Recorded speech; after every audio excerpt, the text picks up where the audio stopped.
জয় রাধে, জয় শিব শম্ভু। আজ আমি আপনাদের জন্য নিয়ে এসেছি শ্রীমদ্ ভাগবত গীতার 3য় অধ্যায় কর্মযোগ।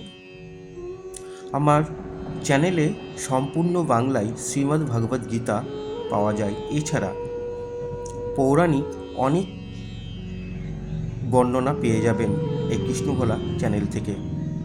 যদি ভালো লাগে সাবস্ক্রাইব অবশ্যই করবেন। তো চলা যাক আজকে শ্রীমদ্ ভাগবত গীতার 3য় অধ্যায়। সবাই ভগবান শ্রীকৃষ্ণকে মনে করে অন্তরাত্মায় বসিয়ে শুনুন শ্রীমদ্ ভাগবত গীতার 3য় অধ্যায় কর্মযোগ। অর্জুন বলছেন, হে কৃষ্ণ, যদি কর্মের অপেক্ষায় জ্ঞান বড় হয় তবে তুমি আমাকে যুদ্ধ করতে বলছো কেন? তোমার এই দুই প্রকার কথায় আমার মন মোহিত হচ্ছে। যে পথে আমার মঙ্গল হবে সেই পথটি আমাকে বলো। তখন ভগবান শ্রীকৃষ্ণ বলছেন, হে অর্জুন, জ্ঞানীদের জ্ঞান ও কর্মীদের কর্ম, এই দুই প্রকার নিষ্ঠার কথা আমি তোমাকে পূর্বেই বলিয়েছি। কর্ম না করলে কেউ কর্মবন্ধন থেকে মুক্ত হতে পারে না, আর কর্ম ত্যাগ করলেই সিদ্ধি লাভ হয় না। কর্ম না করে কেউ ক্ষণকালও থাকতে পারে না। জীব প্রকৃতির প্রভাবে কাজ করতে বাধ্য হয়। যে ব্যক্তি ইন্দ্রিয় সংযত রেখে বিষয় চিন্তা করেন তিনি মূর্খ। সকলে তাকে মিথ্যাচারী বলে থাকেন।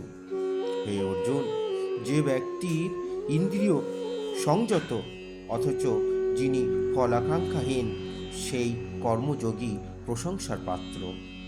সর্বদা কর্ম করিবে, শরীরকে রক্ষা করার জন্য কর্ম করা প্রয়োজন।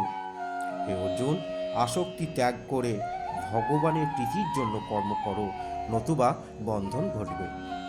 ব্রহ্মা প্রজা সৃষ্টি করেছেন আর বললেন, তোমরা সর্বদা যজ্ঞ করো। সর্বদা যজ্ঞ করলে ইষ্ট লাভ হবে। যজ্ঞের দ্বারা দেবতাগণকে সন্তুষ্ট করো, তাহলে ইষ্ট লাভ হবে। দেবগণের পুজো করলে দেবগণ ইষ্ট দান করে থাকেন। যে দেবগণের পুজো করেন না সে চোরের তুল্য। যজ্ঞান্ন খেয়ে লোক পাপ মুক্ত হন। যে রান্না করে কেবল নিজেরই উদর পূর্ণ হয়, সে আহার পাপ আহার। যজ্ঞ কর্মময়। যজ্ঞ থেকে মেষ, মেষ থেকে অন্ন ও অন্ন থেকে জীবের জন্ম হয়। কর্ম দেবাশ্রিত। ব্রহ্ম থেকে বেদের সৃষ্টি। সর্বব্যাপী ব্রহ্ম যজ্ঞে প্রতিষ্ঠিত থাকেন। যে ব্যক্তি কর্মের অনুষ্ঠান করেন না সে পাপী ও ইন্দ্রিয়াসক্ত, তার জীবন বৃথা।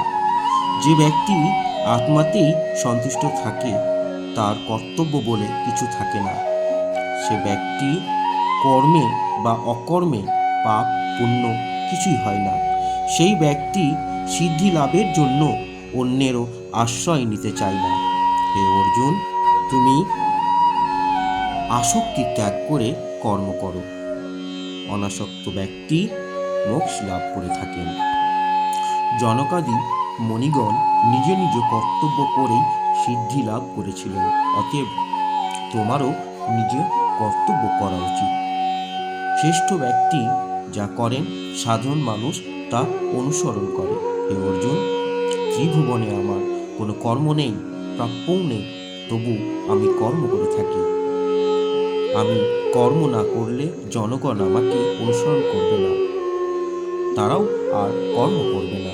তখন লোক কর্মহীন হয়ে উচ্ছন্ন যাবে, প্রজা নষ্ট হবে, ফলে সংকটের কারণ হবে। অজ্ঞান ব্যক্তি ফল লাভের আশায় কর্ম করেন, আর জ্ঞানী ব্যক্তি ফলের আশা ত্যাগ করে লোক শিক্ষার জন্য কর্ম করেন। জ্ঞানী ব্যক্তি মুখে কিছু না বলে কর্ম করে থাকেন।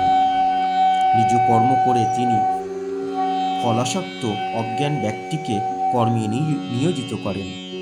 প্রকৃতির গুণে কর্ম করা হয়, অথচ অজ্ঞান ব্যক্তি বলেন আমি কর্ম করি।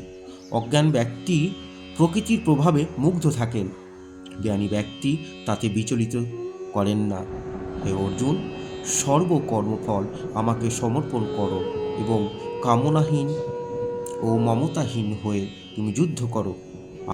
হে অর্জুন, আমার বাক্যে শ্রদ্ধাবান হয়ে কর্ম করিয়া কর্মী চিরদিন মুক্ত থাকে। যে আমার বাক্য পালন করেন না, বরং সর্বদা আমার দোষ ধরে, সে অজ্ঞানী ব্যক্তি, অবিবেকী, তাকে নষ্ট বলে জেনে থাকবে। জ্ঞানী ব্যক্তি প্রকৃতির প্রভাবে চালিত হয়। কামনা শূন্য না হলে ইন্দ্রিয় দমন করে কি লাভ? প্রাণীগণ প্রকৃতিকে অনুসরণ করেন। জ্ঞানবান ব্যক্তি ও নিজের প্রকৃতির অনুরূপ কর্ম করে থাকেন। বিষয় ভোগের দ্বারা ভোগের বাসনা বাড়ে, কমে না। এতে ব্যক্তি নষ্ট হয়। নিজ ধর্ম দোষযুক্ত হলেও পরধর্মের থেকে শ্রেষ্ঠ। নিজের ধর্মে মৃত্যু হলেই ভালো।